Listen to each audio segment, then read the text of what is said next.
Всем ассаламу алейкум. Сегодня 29-й день Рамадана. Последний сухур, последний ифтар. Закончился еще один Рамадан в нашей жизни.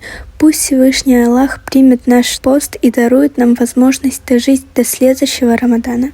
Пусть этот благословенный месяц оставит в наших сердцах свет, спокойствие и веру. Пусть все дуа будут приняты, а добрые дела умножены. Пусть Аллах дарует нам мир, здоровье и баракат во всем.